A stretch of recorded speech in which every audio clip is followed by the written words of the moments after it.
Let's do a recap of previous intrusions real quick before we get into what do they look like now.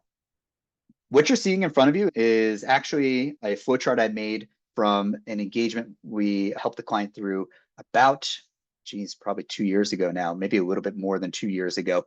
And everything that you're seeing in this flowchart occurred over the course of 72 hours, which actually is still pretty true. And most of the times we come across this group, and most times we hear about this group as well, they're fast. They're moving through environments quickly.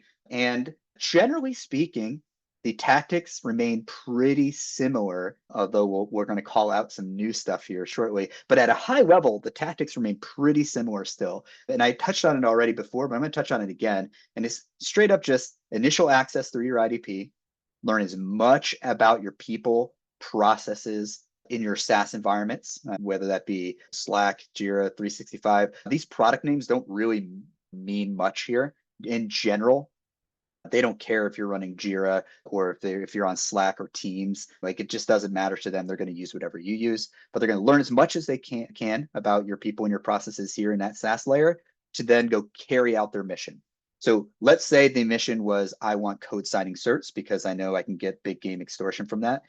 What am I going to do? I'm going to compromise somebody in dev identity. I'm going to then, using their account, go search through Jira, go search through M365 on how to get involved in the code signing process. And then I'm going to, as I learn what the processes and people involved are, I'm going to move into that layer for my mission. If that is happening here in GitHub via actions, great. If it's things that are occurring at that infrastructure, at that IaaS layer, great. They're going to move there. But that remains pretty consistent throughout this. Just learn as much as they can and then go carry out their mission. That complete mission phase kind of changes depending on who the target is. If I'm going after a software firm, what am I going to get money for? If I'm a bad guy, code signing certs, source code. If I'm going after the gaming industry, what am I going to get money for? Shutting down people's ability to get into casinos or use the casinos in any way, right? So disruption of service is the complete mission phase there.